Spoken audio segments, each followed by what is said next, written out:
All right, what am I looking for? I'm looking for my timer. And there it is. No, I don't want to buy the advanced version. What do you get? All it says is unlock pro features, enable full screen and iconized modes, and open an unlimited number of windows. No, I'm good, thanks. Just start timer. Very good. Good job, timer app. Okay. Shall we start? Let's do it. Okay. Welcome to the Video Reformation Podcast. I'm Ben. I'm Justin. We are the co-founders of Storyboard Media and your guides through this journey to video enlightenment. Yeah. We're Sherpas or gurus or something. I don't know which is which. I guess a guru would be an enlightenment guide. Yeah, that's probably better. All right. So in today's episode, we're going to celebrate, I suppose, Storyboard Media's 6th birthday, anniversary, whatever a company has. Because this is coming out. Yeah, because this will come out. We're recording this in the past. And this will come out on January 20th. Is that right? Is that what I'm seeing there? All right. So we're going to celebrate that by kind of talking about our journey from 2 individual one-man band operations. Which started well beyond 6 years ago. Yes. And kind of how we evolved into the video agency that we are today. Not really just telling our story, but hopefully giving, listeners, whether they be, one-man bands themselves or small production companies or even smaller one-house teams, our journey is a map for some of the decisions and some of the steps you may take along the way. Not saying we did everything right. In fact, at the end, I think we'll talk a little bit about things we might do differently. Like never partner at all. Right. Never have a business partner. It's just not worth whatever is there. Actually, it's probably been one of the best decisions. We've actually got people asking us to guide them. There it is. So here we are. All right. Guiding away. Before we jump in. Let's open up our third eyes. Yes. Before we even open up our third eyes, I just want to welcome our new sponsor. We have a new sponsor this week. For any new listeners, you may not have yet figured out that we have a new sponsor every week. Every week. That's just because our viewership is so low that we can't keep a sponsor for more than one episode. That's the only reason. Or it's so effective. That could be it. We've got so many sponsorship requests coming in. Anyway, I can't tell which one it is, actually. It's fine either way. The checks usually bounce anyway. So I'd like to welcome our new sponsor this week. Yes, I get checks. Most of them bounce. Don't have a business partner. Welcome to our new sponsor. Welcome to the Bumble.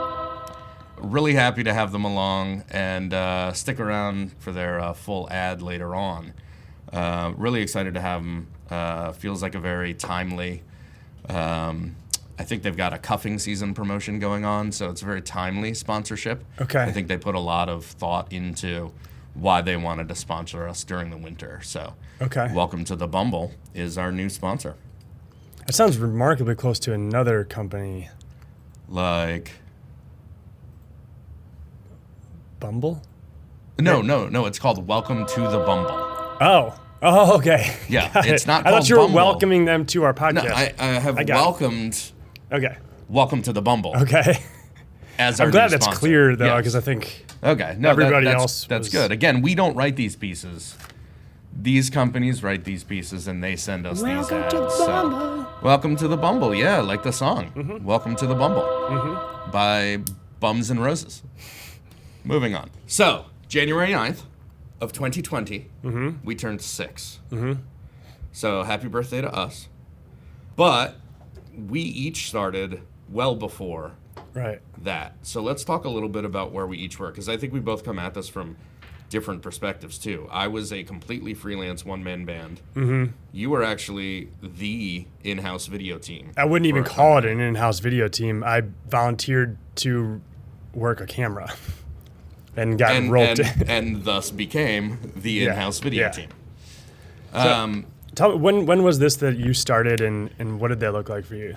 So, I should know this better. So, I had been in corporate sales for about 6 or 7 years. The bad economy of 2008 led to me losing my last corporate sales job that I had in late 2008. And so in 2009, while I was figuring out what I now wanted to do at 29 years old, what do I want to do? I just started getting into kind of creative stuff. So I had been selling payroll to small businesses, so I knew how to set up small businesses. So I used my network from my last job to meet new, basically home-based small businesses. Once I got them set up and registered and with a tax ID, oftentimes they would ask me to help them develop their product or their branding or whatever. It's a brilliant business plan, because in 2009, a bunch of startups had a lot of extra money to invest in video. Yeah, I was nowhere near video at this point. Oh, okay. I was nowhere near video at this point. So it was all in like product development and, basic logos. I mean, I was teaching myself how to do this stuff. Yeah. And then one of my clients who I was helping them develop their product, they said, do you know how to edit video? I had played around with iMovie on my iMac like 5 or 6 times. I never really finished a project, but it was more billable hours. So I was like, yes, I know how to edit. And they gave me some video that they had shot in their house on a handy cam. Wasn't it puppets? It was a ventriloquist act. Puppets. Yep. It was a ventriloquist. No, it was a legit ventriloquist act. Oh, was it? Okay. Yes. I mean, this guy was like trained and legit. And they wanted it to be part of this overall curriculum that they were creating. So they gave me the footage and told me the script that they had tried to kind of keep to. And I tried to edit it together. And on like the third one, I was just like, I still have the visual memory. I was sitting at my computer editing this thing, and it dawned on me that like, this is how my brain works. Like, this is what I'm supposed to be doing. Because you have a long history in music. Yeah, I've spent a lot of time in studios and as a musician and arranging songs and developing rhythm and all those things that are really great assets to have as an editor. But there was just something with how I kind of analyze things from a top level. That's just how my mind works. I realized that was perfect for editing. So it was just so easy to teach myself. And I think the timing was key also because YouTube was just there. Sure. So that I could actually look up how to use Final Cut Pro. Didn't that launch in like 2008? Yeah. I mean, it was all, if I had done it 5 years earlier, I probably would have had to take some courses or go to school for it or something like that. You also wouldn't have had video as a very accessible medium. Yeah, honestly, at that point, I probably would have gotten more into like logo design and copywriting. Because at the same time, I was doing some writing and editing of ads for radio. So I was kind of flexing my creative muscles for the first time in any kind of paid way. Well, I guess with the exception of the band, which is a pretty flexing of creative muscles. But visually and otherwise, it was kind of my first foray into that. So I totally slipped into it, and then it was just like, accidentally, this is what I'm supposed to be doing, and that's when I really doubled down on it, but completely self-taught. So I totally lied my way into editing professionally. And then, of course, once I started editing, I didn't want to be editing other people's footage anymore. So I literally started with one of those flip cameras. And really? Just had to start shooting something. And I just went around. I would go down to like the dam at Jordan Lake and shoot like footage of the water coming through the dam. I would just go out because, again, I was largely unemployed, project work. So I would just spend all my time going around locally and shooting whatever I could and just editing it together for myself, just to learn how to do that. Yeah. And, friends, I did a video, like the first real big piece that I did was kind of documenting the, I guess, 2009 Run Walk for Autism for one of the teams that I've been affiliated with for a long time. And that was the first time I put together like a storyline and multiple scenes and anything like that. And I just had to know more about it. And I guess, and then I started doing some slightly more professional projects. And about a year later is when then I was brought into the company you were working for at the time, which again, I mean, I'm not going to say totally lucky, but I'd been doing work on the radio station stuff for my uncle. And he came in to advise one of his old bosses, and that was the company that you were working for at the time. So my uncle brought me in to up the video content for the training program that he was consulting on, and that's where you were the entire in-house video team. So I had a year up on you, and I was brought in as this like, outside producer director to like manage the whole thing, and I'm going in, knees quaking, like, I don't know what the fuck I'm doing. And then there's this young guy, and I'm like, oh yeah, I'm fine. I can dominate him. So my turn. I'll Yeah. go. I too was in corporate sales, managing a bunch of interns all over the country. Very, very fun job, but very cyclical, being internships. Yeah. So in the winter, so every year we had to hire 600 salespeople from all over the country, and in the fall was kind of our downtime, and the idea came up we should make a recruiting video to help us get more or make recruiting a lot easier. Me and a couple of people raised their hands. For whatever reason, I either took the lead on that project or people stopped just having any sort of interest in it, or Right. or I drove them away. I'm not sure.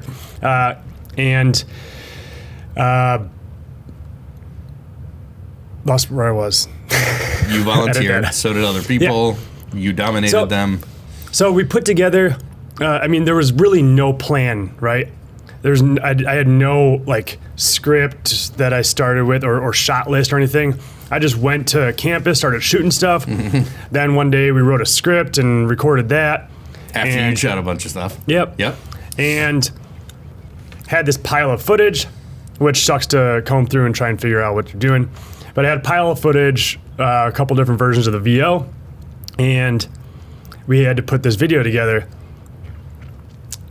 It actually turned out to be really, really a really good video for 2011 or whatever it was. And they put you through training, right? Didn't they put you through Premiere Pro training or certification or something? I did go to Atlanta for like a week, to learn the editing software. But yeah, that was about all the training I had. I had no camera experience. So it ended up doing pretty well. It was a very popular video, and especially when video wasn't being used in business a lot, it got a lot of traction.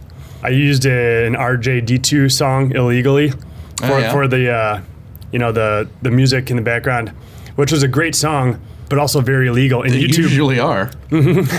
That's why they're so expensive to use.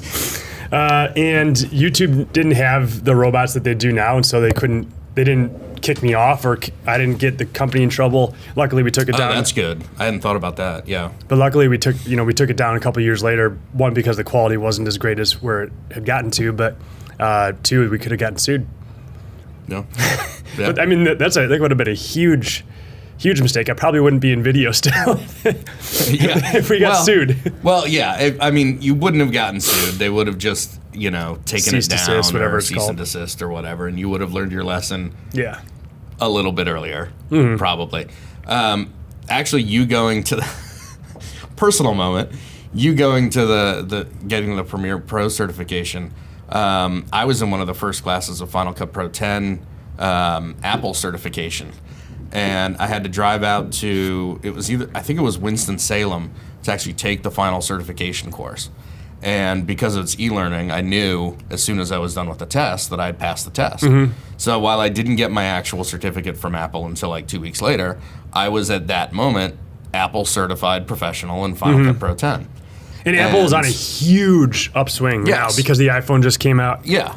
And so that was huge. I remember it was raining terribly, and it was like December. And it was just this miserable drive in the night back from Winston-Salem, having passed the certification exam. And here's the personal moment: is I called my dad to tell him, and it's one of the 3 times I can remember that he told me he was proud of me. Wow. Yeah. And that made, I hadn't thought about that. That's why you're such an asshole. Yes. Yes. That's why. But yeah, it was fun. Like to me, it was just something I wanted to do, and I wanted to prove to myself that I knew the craft, right? And try to get that kind of validation. Right. That even though I've taught myself, and even though I haven't gone to film school and all these things, I know enough about the technical aspects of this to be considered by Apple a certified professional in this software. And then it just happened to be one of those moments where my dad's like, I got to tell you, I'm proud of you. And there's just, wow, okay, that's a bonus. So, yeah. I'll save the other 2 times for some other podcast episode. Okay. So stay tuned. All right, let's move along here. So we joined forces. Yeah. So we had worked on, I had come in as a freelancer basically for your company We had worked together. We made like 38 videos in like 2 months, something like that. And then we kind of both wrote, shot, edited, motion graphics, everything that you could throw at it. We learned what a director needed to do the day after the first day on set. Yes. For the that was, oh my God. We had a 3-day shoot, rented out a restaurant. Just threw away money. What a lesson that was. Oh my God. Every shoot needs a director. We used a non-actor employee. She did as good a job as she could. Yeah. We went into the shoot, I guess, as the three of us, you, me, and the actor, like, we had done some rehearsals and we had kind of figured it out, but, like, nobody was going to direct. And so then there's, like, your bosses, the client. Funny little tidbit. Yeah. Nick, Michael was the guy who was on set with us. He was the second camera. Okay. With Drew. He ended up kissing Lindsay Lohan in Eastbound and Down. Wow. A couple years later. All right. So that's maybe our claim to fame there. All right. There we go. Our second camera kissed Lindsay Lohan in Eastbound and Down. Yeah. Well, there we go. That should get us some business. How do we leverage that into getting us some of that sweet Lindsay Lohan business? And then none of us directed, and so the first day went terribly. And we had clients butting in saying, do this, and talk like this. Try that. That's not good. And I mean, I think we stayed at the restaurant for like 4 more hours, just running lines. The next day, I mean, I just kind of took the director role. I was like, fine, I'll do this. But I remember like taping the lines to my forehead. On your glasses. So that I could be her scene partner. In her eye line. And I could be in her eye line and she could just kind of have the script there. Because it was kind of like a teleprompter. Yeah. It's just, so I guess the lesson there is like, fake it till you make it. You're presented with a problem, on set or whatever, like just find a solution. It doesn't have to be like the typical solution, but that just is find what a way to get it filmmaking done. is problem solving. All day long. Well, and even was it Vincent Laforet said that they went to do some big shoot for something and they had this shot all scouted and storyboarded and everything, and they got there and there were like 2 food trucks on either edge of the shot, and so they just had to like punch in the shot, or they ended up leaving the food trucks in or something. But like, you can plan all you want, but then once you get there, you're still gonna have problems come up. So we had done that, which is just a ton of work to do in 2 months. It was a monster video. Monster video was like 8 minutes. Oh my God, no. That thing was like 15 or 17 minutes long, and then there were like 6 versions of it. In the days when you had to render that stuff, because there were with objections, there were without objections. That's right. Yes, it was a sales training video that was just a beast. And what better way for both? I felt so confident in my edit. I became a better editor over those 2 months just with the volume of work we had to do than I had, even though I was certified by Apple, than I had in like the 2 years prior. I'm not really sure what I did during those 2 months. I felt like I just kind of produced. That's right. You were a producer. If you don't know what you're doing, you're probably a producer. Yeah, or associate producer, I suppose. So I think I came back the next year. You had started doing some more of your own independent stuff. You had done that documentary with the guy where the government was attacking him. The guy being... I'll leave the names out. Yeah, followed by the government, which is just a really... audibly attacked. Fascinating piece. Yeah. Yeah, and like fire trucks and helicopters showed up while you were filming one of the interviews while he was talking about like being fire surveilled. Trucks being... Yes. And it was weird. Yeah. It was. You did a fantastic job with what you were given. I had to get out of there, though. I was getting a little freaked out, a little too close to the project, and too many mushrooms. And we kind of went on our own merry ways, doing more of our own stuff, and then we would start bringing each other in to kind of be the second person for our own productions. So even the stuff that you brought me back into with where you were working, it was more, you were basically producing and directing your stuff, and I was coming in as basically a second camera or just second set of hands. I was back and forth, though. It wasn't just you coming to me. And then I would bring you in for basically being a second person. Why did you call me in? Like, tell me about... So I think I think the main thing is as you grow, as I grew my skill set, and I think this happens to anyone who's kind of early on, any videographer or any kind of one-man band scenario, the more you learn, and Ira Glass has this great reading of a piece called The Gap, I think it is, that's like the gap between your creative vision and your technical ability increases. So once you start to learn your craft, you start to want to do more stuff. You start to see, I want shallow depth of field on this shot. And you never knew what shallow depth of field was before. Right. You didn't even know how to say it. I want the fuzzy stuff. Yeah, I want it out of focus behind them. Yeah. I shit you not, I literally did an interview for the Autism Society of North Carolina on a video where I went in and keyframed in a Gaussian blur behind the interview subject so that I could get that, because I was shooting on a Handycam. Right, everything's in focus. That just has an infinite focus, basically. Yeah. And that was when I was learning, the stuff in the background should be out of focus so that you can draw more attention to the viewer. And so I literally went in and like created this mask around the subject, put the Gaussian blur on the background, and then I went through those and all of those clips and just kind of keyframed. I put like a feathered edge on it so it had a little bit of wiggle room. But, then eventually I learned what kind of camera would give me that and how to use that camera. Enter to do DSLR. that. Yes, enter DSLR. But then all of a sudden, that just means that you're thinking about more things on set. A lot of it was still very doc style type stuff. Right, we're doing a lot of talking heads. But multiple subjects. You're going to edit this thing together. It's not like you can pass it off to someone else. You know what the client wants to get out of it. You know who you get to speak to. You've got to set it up so that it looks good. You've got to set it up so that it sounds good. You've got to hit record on both cameras, on the audio recorder, and then you have to be present enough to sit there and conduct the interview, not worrying about whether the battery went out on a light. Or monitoring sound. Or if one of the, at that time, you could only record for like 12 minutes. Right. And you're not sure yet. And that's just too much. When you want to do work of a certain quality, that's just too much for one person to handle. And I think I probably, just through my stubbornness, I probably went through 2 or 3 too many projects where I was still trying to do it all by myself. Probably still trying to convince myself that I belonged in this space. But you just get to a point, and if you want to keep getting better, you've got to bring in people, 1, to help you. And 2, eventually you start bringing in people who are better than you at certain technical aspects, and that's how you start creating. What am I better at than you, Ben? I'd like to. You are better at talking to people. Okay, you're gonna be real. You are better at. Well, I already threw the producer burn at you. Burn. You're better at talking to people. That's the first thing. So you can just more willing to. Yes. Yes. Yeah, you're more willing to start talking to someone. Once I get started, I don't stop. I think that probably brings us to New Bern. We were shooting one of my clients. It ended up being the hottest day of the year, and we did have some outside shooting, not just some outside shooting, but we had some like in a trailer shooting, outside shooting.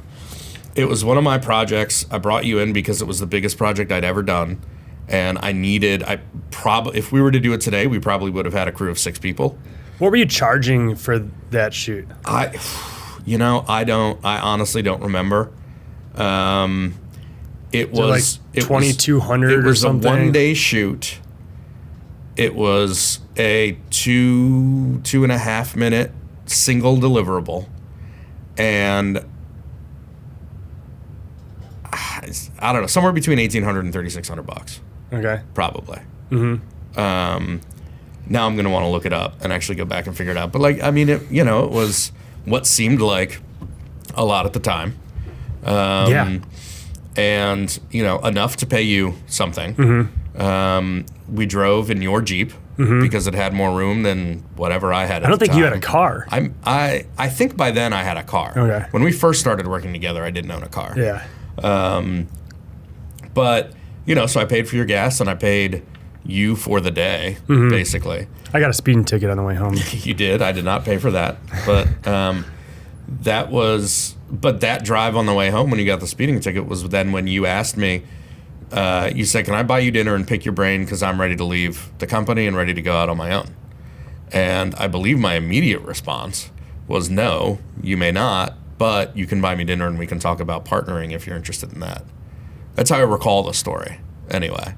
Because I was just done being the one-man band at that point. I needed help. And so I didn't want, more competition out there because we were basically at the same level and in the same market at that point. Same networks, kind of. Same networks, like, but that wasn't even really my first thought. My first thought was just, we work well together and you can't keep going alone. I can't do this anymore on my own. So, yeah, because I had been interviewing at places locally.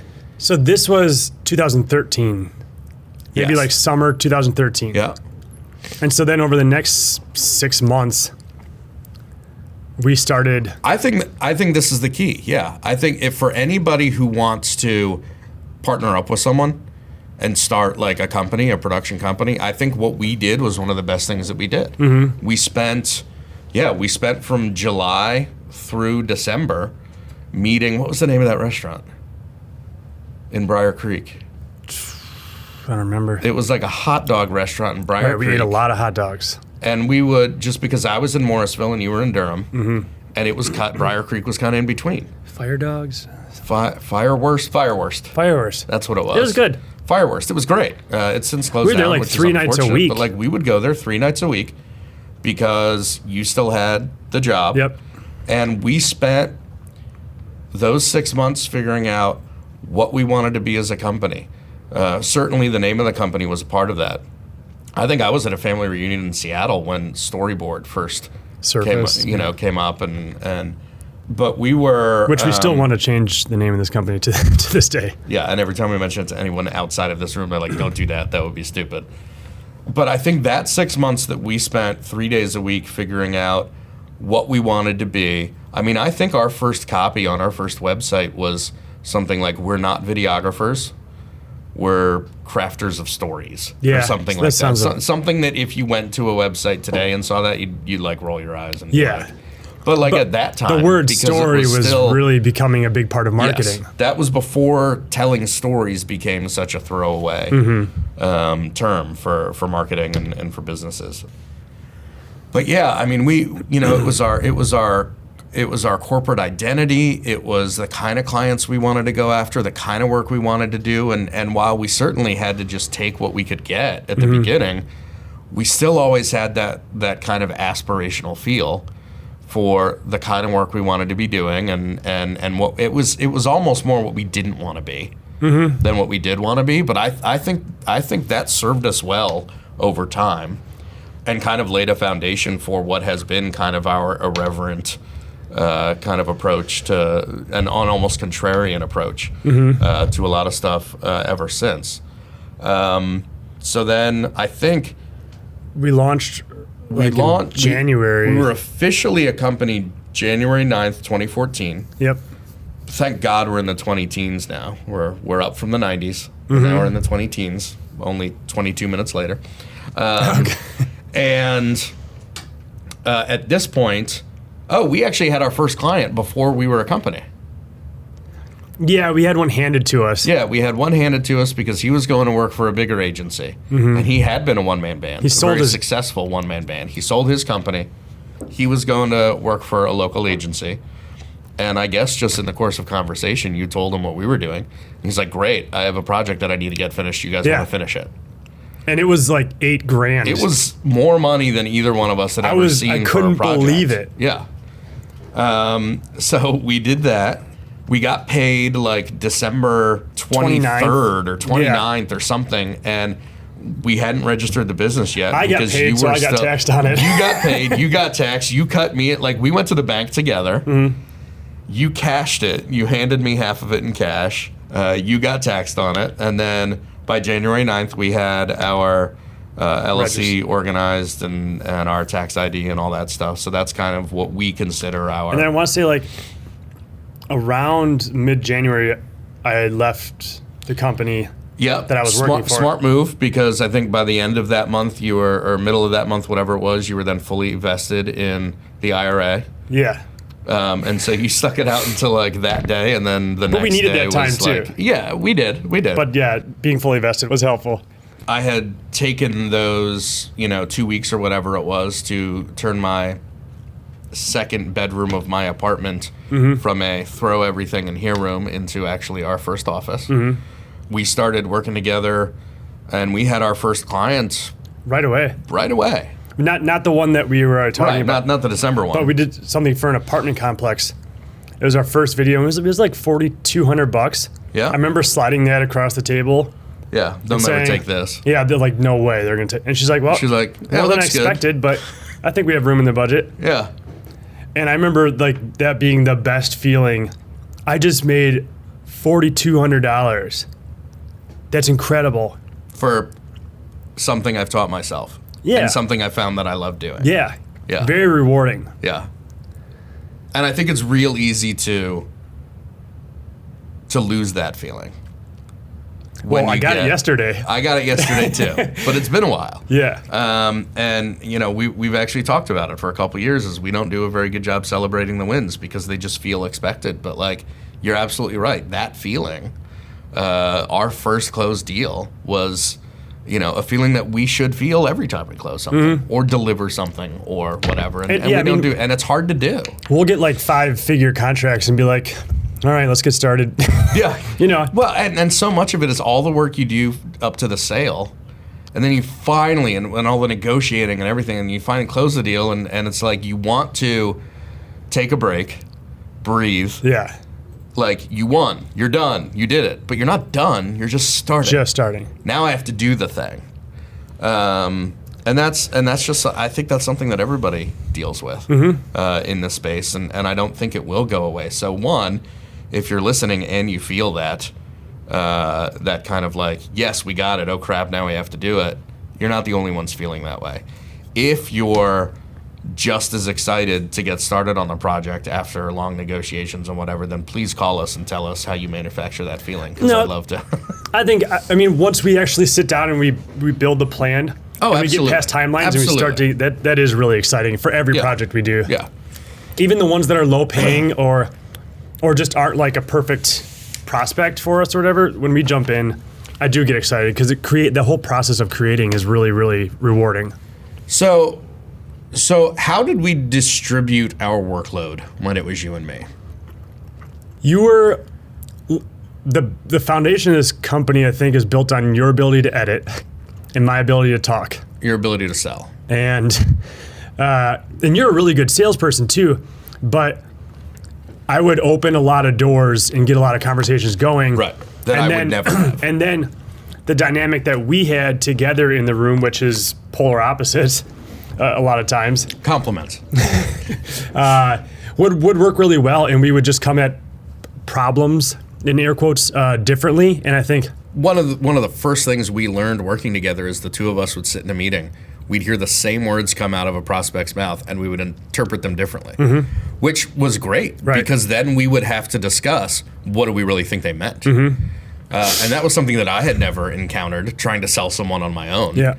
Or even if you're in just the discovery phases, like you hear them say something, and if you've got two people in there, you have the opportunity to have two different interpretations. Then you get to discuss and either ask clarifying questions, but it just gets you to like capital T truth quicker. I think in terms of division of labor, take a look at every different part of the process.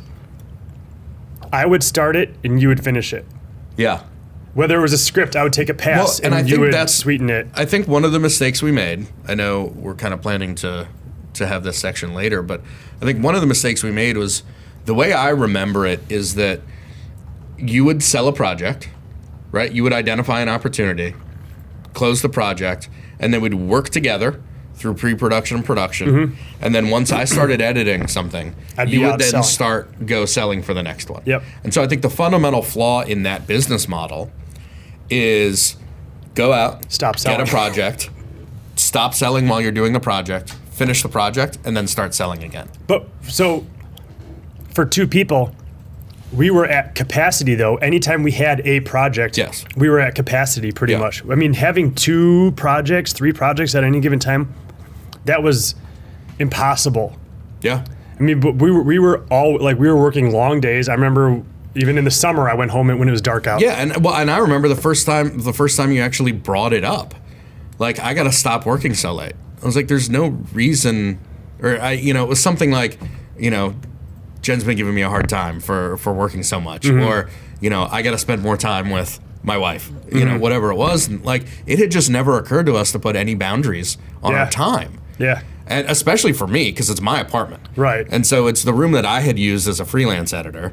And, like, that was just where I did my work. And when I was done, I could just lumber onto the couch and turn on the TV and or zone you could out. go in there at 9 o'clock at night and an idea hit you, and you could go in and do it. But like, the first time you brought it up, the easy and obvious solution was, well, then let's just stop working, between 5 and 6. We'll come back tomorrow and we'll pick up. What's the point? And I mean, that's something that has really stuck with us. We've done a really good job constraining the time and setting those boundaries. I mean, we so rarely work on weekends. And that's the advantage of being a freelancer or being a small agency where you're in charge, is you get to set those rules, right? I'm not trying to build something that we then sell the agency in like 3 years. I'm trying to build something that is self-sustaining and grows and brings in great people who get better at their jobs and gives me enough money to live my life. But in that time, I want to be able to live my life the way that I want to live it. You want to be able to spend time with your wife, your kids. We're pretty good about taking vacations. I mean, that's just because that's what we've decided this business is. And I think when we got to that capacity, we realized that we needed to start bringing in some freelancers. Okay. Is it time for a sponsor break? I think it's time for the sponsor. We've kind of teased that we're going into adding freelancers. That's kind of the next phase of this. But why don't we hear from our sponsor first? Welcome to the Bumble, the world's largest network of Bumble profile consultants. Our collection of talented Bumble experts can help you pick the right profile pics. No more poses with a fish or other dead animal. Craft opening lines guaranteed to get a response. No more pancakes or waffles. And are also available for full-time employment doing content writing, SEO strategy, and resume editing. Welcome to the Bumble. Hire us and bring them to their knees. Knees. Is that a... Spot's not done yet. Don't interrupt the spot. Contact your local rep now and ask them about our cuffing season promotion. In the triangle, that's Tucker Gregg. Welcome to the Bumble. Tucker's fantastic. Tucker knows more about Bumble than anyone else I know. He is and also available for content writing, SEO strategy, and resume editing, as are the entire network of Bumble consultants. Is that for Bumble Biz as well? You know what? That's a great question. I think if you go to their website, which is welcometothebumble.biz, you can learn all about which parts of Bumble. Okay. I think it's also worth noting that being that the local rep is a man, you might get different results from him if you're a woman looking to kind of optimize her own. Like a date? You might Bumble get a date? You might get a date, and you know what? Just bypass the Bumble thing He might just altogether. be doing it to bypass the Bumble thing. Yep. Smart guy. What a smart guy. I wonder if that violates their terms and conditions, because they are a huge national... Big network. Yeah, big. It's kind of like Fiverr. Yeah. Just for Bumble. Yeah. Bumble optimization. Yes. Yeah. Bumble optimization. I haven't used the service. You're not on Bumble. I'm not on Bumble. I think it's... You're an old school. You're MySpace dater, aren't you? You know what? I was in this weird gap where I didn't even get MySpace. Like, I was just too old for MySpace and, like, too old for everything. I don't know. I got my eyes on Bumble. Maybe in 2020 here. We'll see. Might be a New Year's resolution. I'm not sure the triangle's ready for that, but we shall see, I suppose. Yes, so welcome to our new sponsor. Welcome to the Bumble. Happy to have you on board. Hope this is a long-lasting relationship. Yeah. Which you don't find often on Bumble. No, it's not what a lot of people are looking for. No. So who knows? Maybe this becomes a one-night stand. Yeah. We'll see. Okay, so I suppose phase 2 of Storyboard Media then would be the Storyboard Media where we start bringing in freelancers. Yeah. Holden, I believe, was the first freelancer we that ever right? brought in. That's how I recall it. Yeah, because we were at another agency at either networking or something, and we met an editor from a different agency who said, "Hey, one of our editors is leaving. Mm-hmm. Do you guys need some help?" And it hadn't even occurred to us. I think maybe it had occurred to us. Well, yeah, we had gone to a lot of freelancer and film group meetups and stuff. That's true. But we had never. Which we could do an entire episode on how to navigate those. And so groups. we did bring in freelancers for production, like Jabari came. That's true. Well, I don't know. What had we? I could have sworn Holden was the first. He's certainly the first freelance editor. You pay you process all the invoices, so you probably have a better idea. That was a long time ago, and I'm old. Maybe we had for production. But we were probably a year and a half in before we really hired anybody. Yeah, that feels about right. And maybe I remember because I was doing all the editing, and this was us bringing in someone else who's going to edit. Yeah. And he's actually a better motion graphics guy than he is an editor. I mean, he's a very well qualified editor too. But for us, it wasn't even about motion graphics at that time because that wasn't something that was in either your skill set or mine. Right.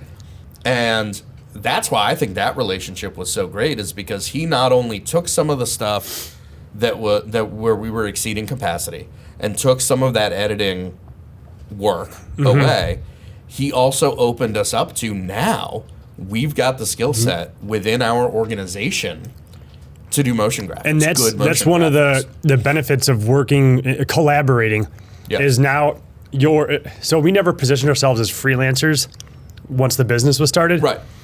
So, but now our business had new features, or what do you want to call it? Like we can skill sets, whatever. We can, so that when we got a call, from a pretty big international company to go shoot in Chicago and then create, all these motion graphics, we're like, we can do it. Sure. Yeah, we got a guy. I mean, yes. Yeah. We can do that. Yeah. So yeah, and I think that was almost like an evolutionary leap, if you want to put it that way. Is now we were in the Stone Age. Instead of just being two guys who knew how to write, shoot, and edit, we were two guys who had the capabilities with the other people that we worked with to write, shoot, edit, MoGraph. And now we could bid on different bigger projects. Yeah. That had a lot more involved. And I think that's part of the struggle.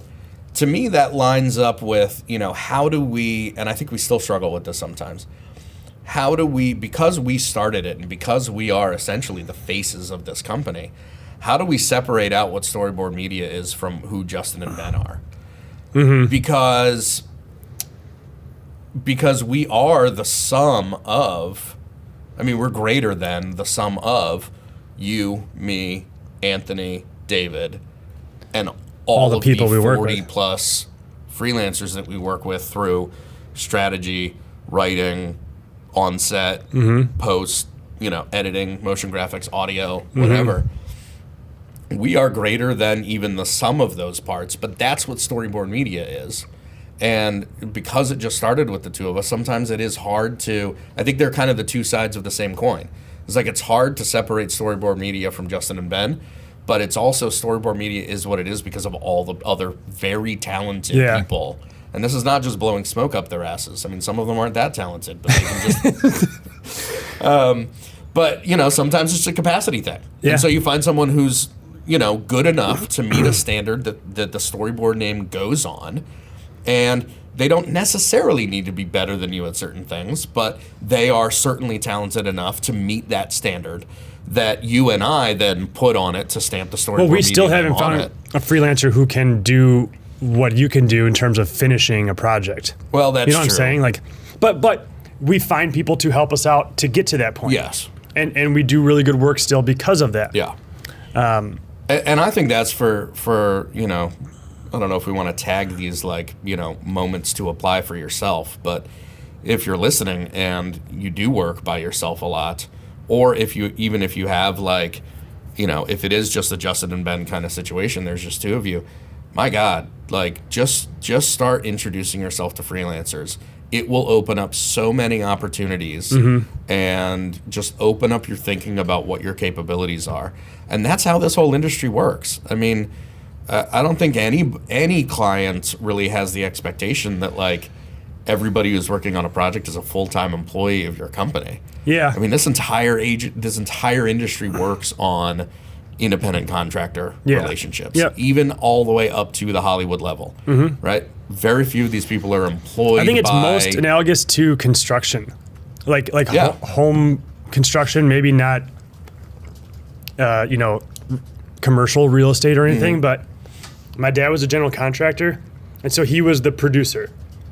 He designed, kind of the general concept, or even hired designers, and then he'd hire roofers and hire flooring, and based on relationships and their quality of work.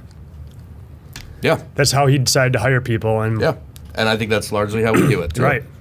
And I think it's worth noting, too, that we more than tripled our revenue from our first year and our second year. Year one was oof. Tough. Year one was. Should we just say it? Should we? It was $65,000, wasn't it? $65,000 in our first year. That's for two of us. Not profit. And that's not profit. Top line. That's total revenue. Yep. And I will never forget, and we should never forget, that weird drive that we did like down 98, like around Falls Lake. Where winter it was winter. It was just before Christmas. Neither of us had any money to buy any Christmas presents for our family. We were so. Did I have a kid on the way at that point? I don't think it was that. I don't think it was that year. No, it was the following year. I think. But my God, we were so far gone. We just lost. Like we were just laughing hysterically, and I say hysterically, like. We were just laughing about the scenario. Like we had just transitioned from well-adjusted to broke and broken. And then we started using freelancers in our second year and tripled our revenue. And we did I think it was like $205,000 our second year. Yeah, which is much more manageable. And it's because because you only have so much capacity. We were not busy all of our first year. No. Right? $65,000 in revenue wasn't our capacity. We also learned how to charge more. Maybe that's an entire episode too, is how do you charge? We could do almost two parts to that episode. One, as a video professional, how do you charge? Right? How do you price? How do you win contracts? And as a client, what should you expect? What are the costs that go into it? But but that put us at a point then where we had people to help us with the technical capacity, but we were also having the volume of projects at the same time that were really hard to manage. So we had to bring on a full-time employee. Our first employee. We knew we needed someone that they didn't necessarily need to have any experience. We looked for a long time to hire out of any of the local agencies. Who had project managers. We just knew that we needed a... Well, and I think that's the first point that needs to be said is we knew that our first full-time employee was going to be someone who can manage the projects. Right. Keep us organized, and manage communication with the client. Yes. And basically be there, one, to make sure that nothing fell through the cracks, because things were starting to fall through the cracks. Put some systems in place to make sure that everyone was on the same page. Make sure the contractors, because we had more and more of them, were doing what they were supposed to do on the timelines they were supposed to, and also coordinate that communication with clients, streamlining revisions and back and forth and all that stuff. So, so project manager was that first role. I think we found the best person that we possibly could have. Absolutely, and that was the second person we found because the first person we offered the job to accepted it.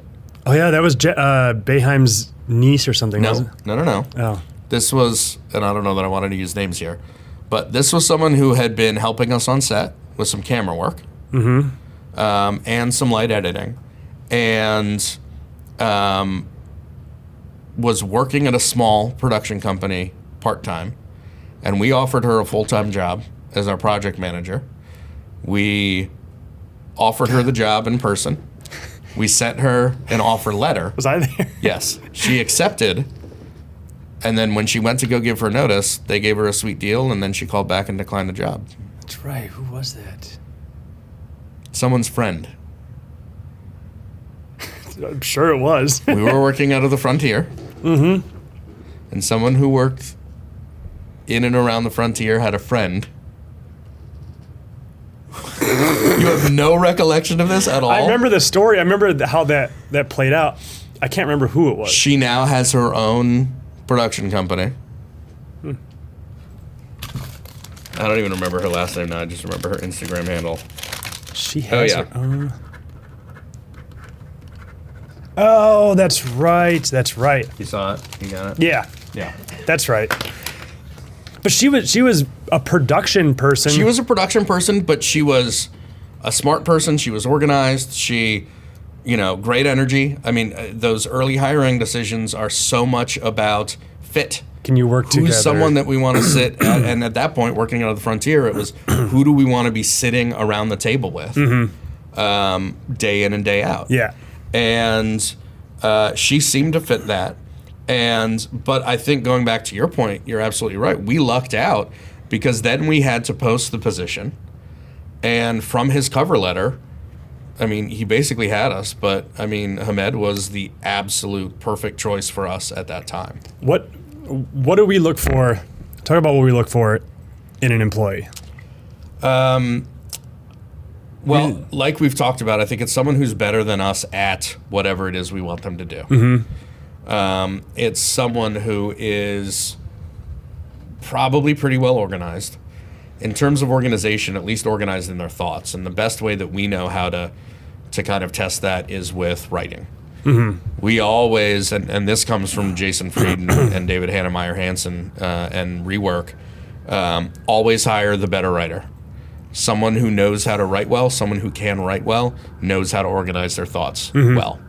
And then it's got to be someone that, so it's someone who's better than us at whatever it is we're hiring them for, someone who is organized, someone who writes well, and then someone who you're going to get along with. Mm-hmm. So much of it, especially with a company this size. There are 4 of us here in the office full time.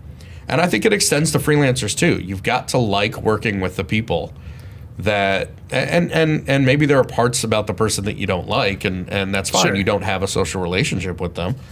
But you've got to like working with them. And so if there's something about their working style that is really attractive to you, those are the people you want to be working with, whether they're full-time employees, interns, or contractors. Mm-hmm. We haven't talked about interns yet. Mm-mm.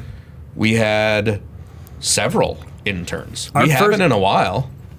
Our first intern was probably the most unlikely candidate. Yes. She was still in high school. But had already taken creative cloud or courses. Yeah. I don't know if it was certifications, but like she was, and so this was something that wasn't even available when I went to school. But she was so determined to be in the media world somehow. She knew that this wasn't in. And her mother was in our network. Mm-hmm.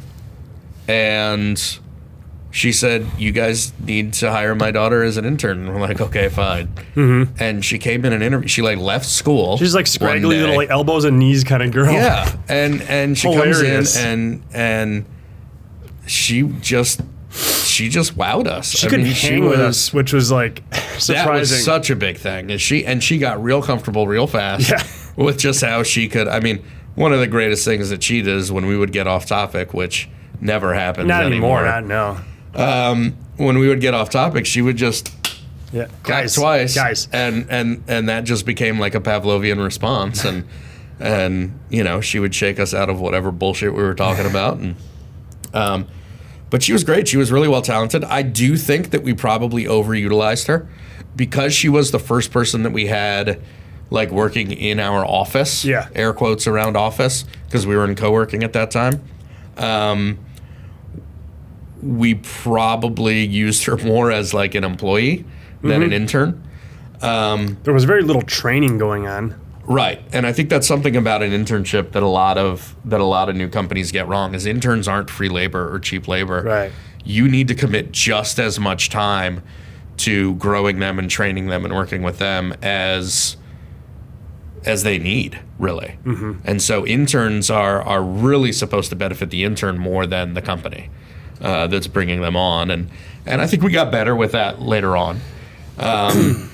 She was fantastic. We brought her back a second summer. She is the luckiest kid. In high school, we took her out of high school for a day to go shoot out of a helicopter. Yes. I mean, like, how effing cool would that have been? Boy, does she owe us. Yeah.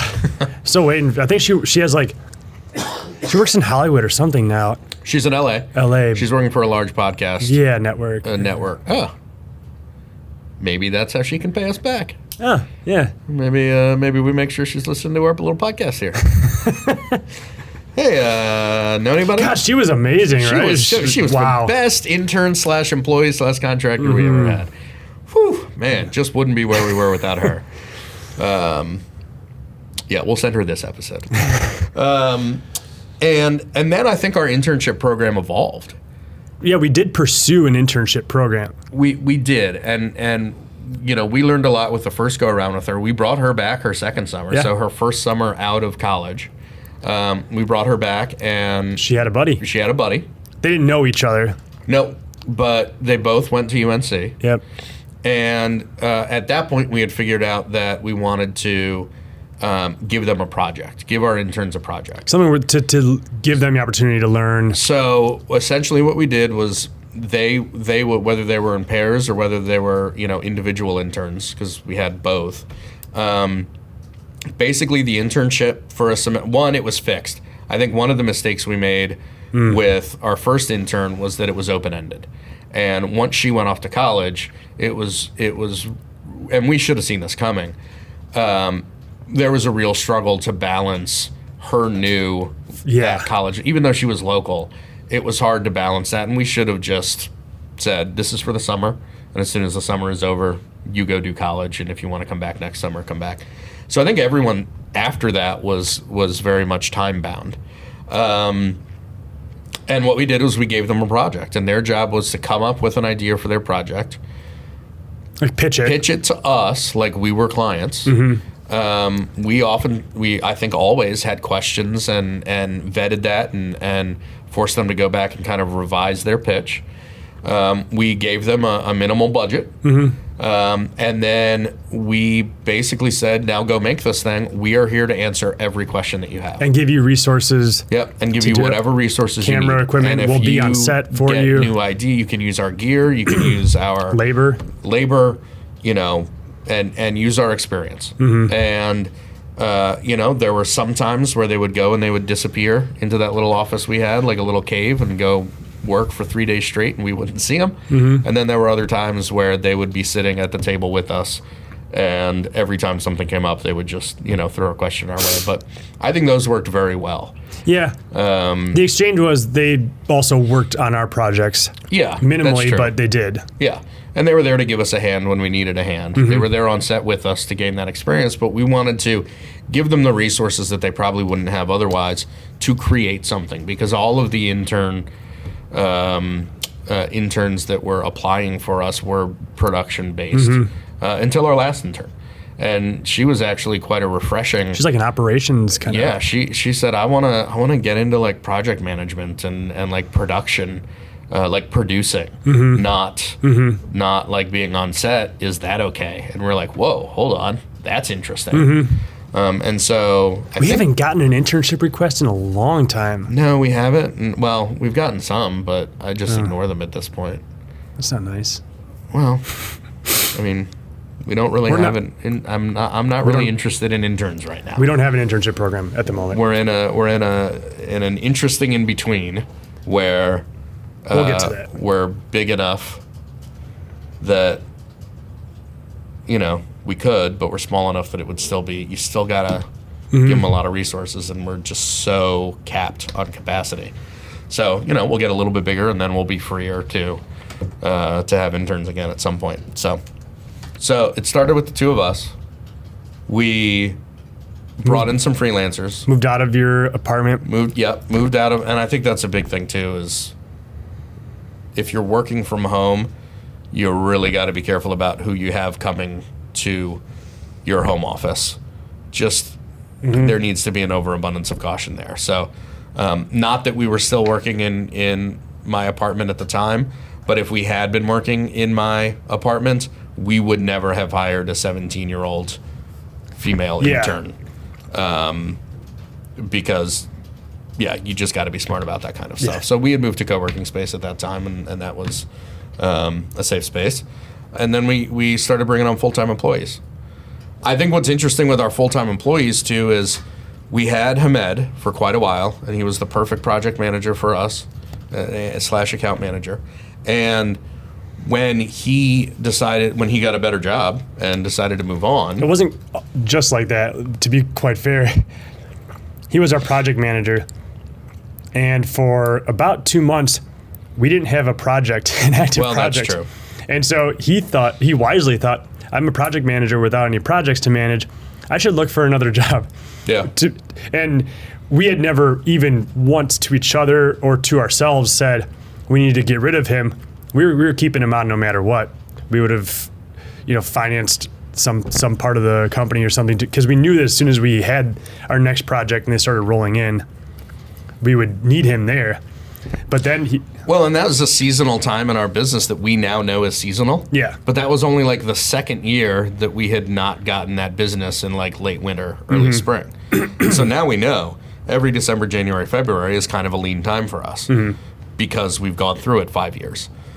We didn't know it was a cycle at that point, and he did the right thing. He did the smart thing. He was looking out for himself, and it was hard to have him go, but it was the right thing for him to do. Yeah, he made a lot of strides after that. And our initial thought was to replace him. Several months later, when we had projects coming in, like we knew we would, our initial thought was to replace him, but very quickly we realized that maybe there was a different role that we needed more at that point. And I think at that point it came down to us that it was about media management and it was about editing. Because we were trying to produce a lot of our own content. Yeah. We were trying to roll out sort of a content plan. That was something that he was really big at. That was something that Hamed had really pushed for us, was our own content. And as soon as he left, we started creating our own content. Sorry. Because I know he listens. So sorry for that. And so I think it was a smart move of us to not just try to replace him, but to really think about where the biggest opportunity was for us. What do we need the most help with?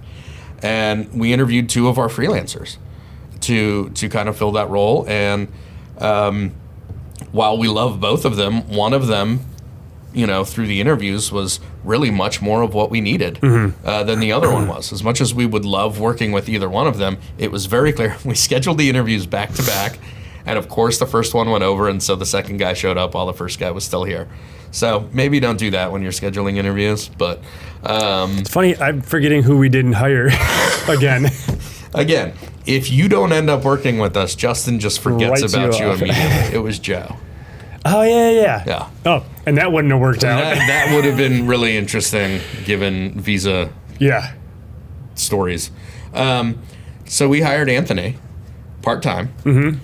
To basically manage media and to take our piles of hard drives. All of our hard drives and projects that had been. He had actually done a project for us. Yeah, 1 or 2. Where we asked as a freelancer to just organize our media, and we were getting to that volume and with enough freelancers that it was hard keeping track of what drives were out, were they organized when they came back, all that kind of stuff. He had also edited for us before, so doing more of our own internal stuff, we knew it would be great to have an internal content editor. So again, with organization, he helps set up the structure of what our editing process looks like, how drives and projects are structured, which is really, really important, especially when you're working with a lot of freelancers. Project files need to have the same folder taxonomy. That's a really good point. I mean, as you expand the number of people you're working with, you have to put certain rules in place, whether it's And we haven't done a good job on like naming structure. We could get better about naming structure, but like, file naming and version naming, and every single one of our freelancers uses a different way to like say which version is this. And some of them it's very easy to tell, some of them it's not, but they are all different. But at least when they get a drive, it's all organized in exactly the same folders every time. And because that's what Anthony does. And he has set that standard, and he makes sure that then when the drives come back, that they're organized properly. Organized and archived. And archived properly. So, and then of course anything that he's editing in-house is, including this podcast. I've not looked at the pile of hard drives that we have. I haven't opened one up. Do you think he's doing his job? Years. Yeah. I haven't looked at a hard drive in years. If I need something, he'll put it on a little stick for me. Yes. And as anyone who's listening, if you follow this similar track, and if you're kind of a smaller company now or one-man band and grow to a certain point, you're going to want to just have certain things that you don't have to think about anymore. And I think that's the thing, is like Anthony's so organized, we, I suppose, assume that it's being handled, but we know that it's being organized properly and archived properly. Brain is free now.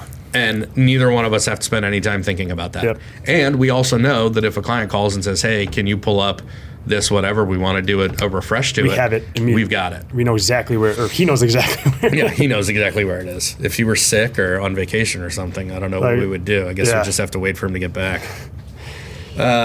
So shout out to Anthony. You think I'll leave that part in, or do you think I'll edit that out? He's the kind of guy who would edit out his own shout out. Then, of course, we had the capacity where Anthony needed to come full-time. And we brought Anthony on full-time. Editing a lot of our own content. Yes. Because we were doing client projects to him. Video marketing unscripted at that point, which means that, we had something coming out every week between VMU and Press Play. So, I mean, we were keeping him busy with that, and then we would, with the right client projects, we would throw to him too. So, I mean, he needed to be full-time. And he was managing media still with freelancers. And then David, right? No, we had a part-timer in there in the middle. We started to grow again, which this business is very boom and bust. But we were looking for a part-time project manager. Oh yeah. Sorry. Oh, yeah, there's a dog in here. Oh yeah, Stella. Was Stella our part-time project manager? No, because she's a dog. So we needed a project manager. We didn't necessarily have anything budgeted, so. But we do like an hourly. We found a way to carve budget out of existing projects that we had. So we were able to kind of account for it that way. And a sales guy. Oh yeah, and we had a sales guy. Wow. Basically, the takeaway there is. Work full-time for us and we'll remember with you. Yeah. Don't work full-time for us and we will forget you so fast. We learned a lot about having part-time people that are essential, like essential people. Part-time doesn't work for us. Right. It may work for someone else. But if you're listening because you're looking to not repeat the mistakes we made, here's why. Here's the mistake we made. We hired a project manager who was remote and part-time. And she was fantastic. She was referred to us by another small agency locally, and she was doing their project management part-time. She did a great job and kept a great attitude even when we forced her to send out Go videos with every weekly update that went out to a client. And did it kicking and screaming, but she hated being on camera. But she was a really good sport, and like everybody else who uses Go Video, they hate it in the beginning, and they get really good at it. And you develop your style. Yeah, fun fact of the day, right? We also had to twist our arm for that. Yeah. So I think what and we kept her on for quite a while, and I think what we learned from that is, one, what we see as a project manager requires a lot of things that are maybe outside of what people expect from a project manager. Yeah. She was also, oh, you said remote, sorry. Yeah. So part of what we need, just because of the nature of how we currently work, and there's a transition period, so because we're in this one room and even if we aren't all in the same email chains, like, you just absorb where everything is on every project at any given moment because there's conversation happening. And so the sheer nature of being in the room for us, for a project manager, is a necessity. I think somebody could do it part-time. I don't think the part-time is actually the bigger problem. I think somebody could do it part-time. They'd be better if it were full-time because they're going to miss certain conversations. But, you know, at least the way that we operate, a project manager needs to be someone who is intimately involved in every iteration and every update and every conversation. They really need to, manage that project. They need to know everything that's going on. They need to be the one who's telling, I say us, but I always look at it as when it comes, so we do weekly updates with our clients. And that means that they get a rundown of basically what has happened over the last week since the last email and what's next. So it gives us an opportunity to poke them if we're waiting on any feedback from them or any kind of decision from them. It also lets us update any schedules because you do the kickoff meeting and then people quickly lose that deck and forget what those dates are and whatever. And then also that access to their drive folder. Yeah. And so it's just a way every week to basically be like, all right, here's what we did, here's what we're waiting on, here's what's next. And we use GoVideo to kind of personalize those so that people can just watch a 2-minute video of us rattling off the bullet points that are, or if somebody doesn't want to watch a video, then they can just read the email. All the information is there. So I think what we found, though, was that I would get sent a draft of those weekly updates based on what our part-time remote project manager knew. I would then end up changing whatever to reflect the reality of the project, which was a shitty way to let the project manager know, by the way, this has happened since the last time we talked about this. Yeah. And it became more of a burden time-wise for me. Whereas what I want in a project manager is someone who, when they're sending out those weekly updates, I'm just as much the audience as the clients. So that every week I know, hey, this thing's on track. This is where the client's late on something. And I don't have to keep track of it. And right now, you and I are keeping track of all of that stuff. And that's probably our next hire. And we've been saying this for a year, but interesting year. Is to get that person in who just, again, owns those relationships and owns those projects and brings us in when we need to be brought in and is just informing us of where things are and making sure that things get done. We also had a part-time salesperson at the same time. I think we learned some interesting things from that also. Yeah. You can't just, especially with sales, you can't just send them on their way to do their thing. There's an essential management component to having a salesperson. Yeah. Which is and he was a very qualified salesperson. Very qualified. Probably overqualified for what we were. Well, he was overqualified for some things, but also didn't quite sell. Didn't quite sell what we were trying to do. We were starting to make a pivot in the company a little bit. Yeah. So, what is it? 2014? No. What is it? 2016, 17? Right now? No. I know it's 20. Well, it's 2019 today. I know. Yeah. But it's 2020 when someone other than our Instagram Live listeners will be listening to this. So, but anyhow, how's that for magic? In this time in our history, we are making the change from production company. We took a hard left from production company onto Strategy Street. Yeah. And at the detriment of production and thus inbound inquiries. Yeah, a lot of things went wrong there. But we brought the needle back a little bit since. Yeah. But anyhow, we were trying. That's why we brought a salesperson on, is because we had sold a couple of our first strategic engagements with clients, and we said, "Great, productize this, get it out the door. That's your mission. Go sell this. Go sell Springboards." We didn't know how to sell it. Yeah. We're still figuring it out. And I think that's the big thing too, is, and this is something we didn't talk about when we talked about hiring, is, it's you're gonna be a better boss when you've done the job. before, you still want to look, and then one, that's how you can identify people who do it better than you do. Yeah. Because you've done it, and so you know what it takes, and you can recognize when people are better at this or better suited for this than you are. But it always helps from a management perspective to have been in that job. And so, you know, we have always sold ourselves, but we didn't know how to sell that product that we were asking him to sell, and we asked him to just go out and sell it. Because I think we wanted him to sell it a certain way. That is kind of a contrarian way, and it was too. unproven. And we set him up for failure, basically. I don't think that was a function of part-time necessarily. No, you can do sales part-time, especially in this job. I barely do it. It's been an interesting year. But yeah, it's not the part-time thing. I also think... But you also have to be able to find... The principals can't always be the one leading the sales. Well, that's what I'm saying. Today, still, I think people are buying us as much as they're buying our product. Right.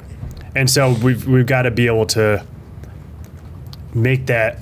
To position the company as the source of our product and not from us. Because it's not. We may lead projects or be an integral part of them, but we are just a part. I mean, there's a lot of people involved in this. And again, it's because the individual people who are doing the work are better at doing that individual work than we are. Maybe it wasn't us always in front of cameras and microphones. Maybe this is part of our job too, though, as a principal, is to be the thought leadership. Yeah. And be the brains and the face. But David's smarter than we are at a lot of things. Like what? I can name, just pick one. I've got a lot written down here. Just pick what's the third one on that list?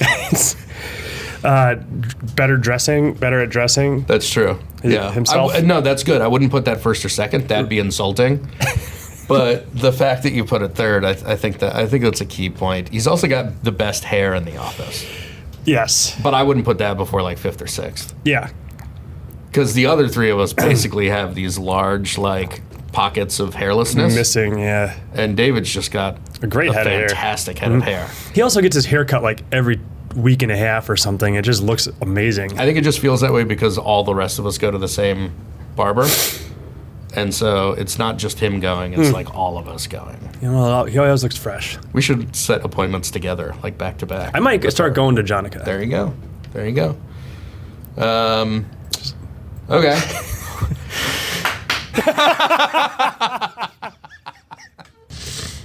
So yeah, sales, it's a big part of I feel like company. We've put a lot of work into that over the years. We've tried different things. We've hired consultants. We've hired part-time employees or contractors.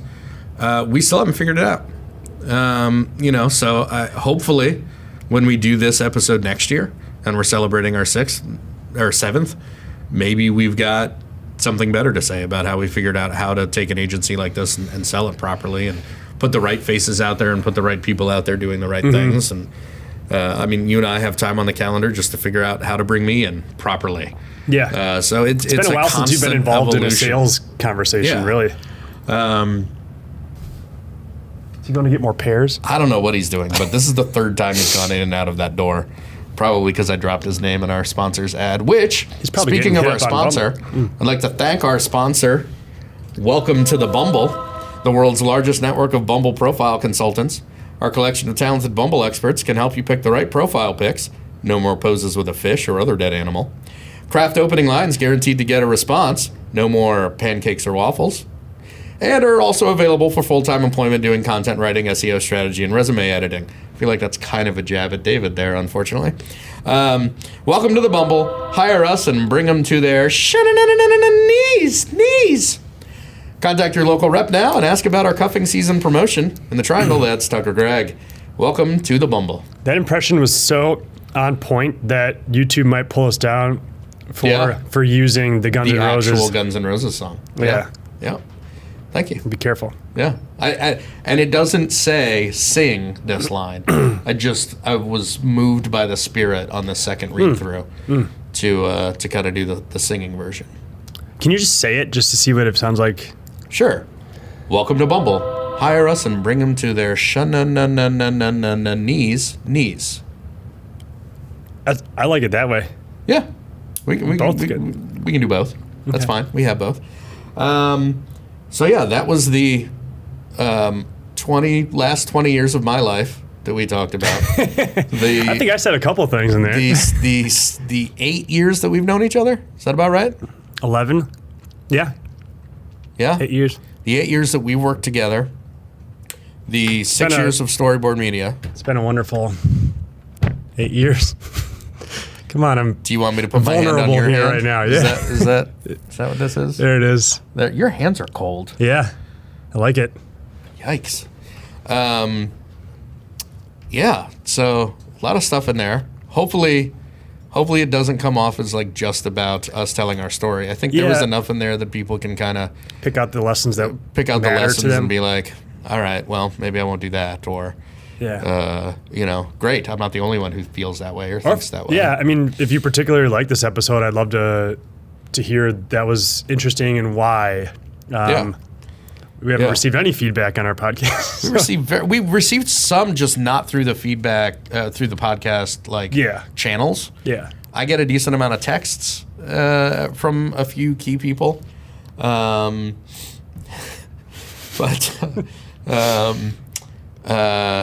So we appreciate you listening. Go ahead, like, subscribe, comment, because I'd rather see it on iTunes than get it in a text. Although you can do both.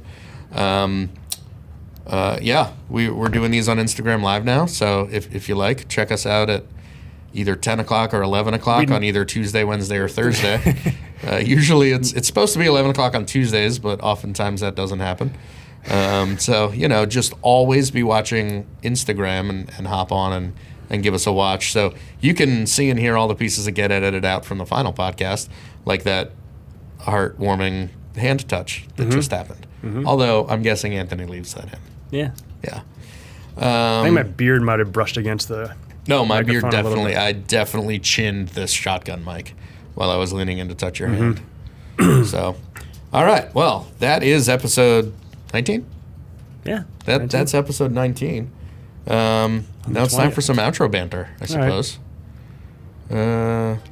We're shooting our Christmas, our holiday video. That's right. If you're still here live, today we are shooting a very, very interesting, dark Christmas card video.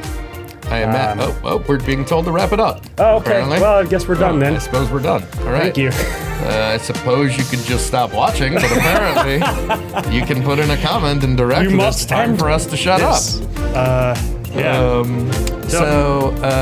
If you're listening to this outro banter and you haven't seen the Christmas video, well, I imagine by the time the podcast is released, it will have gone viral. Well, okay. Because that's what I asked for, was a viral holiday for video. Christmas.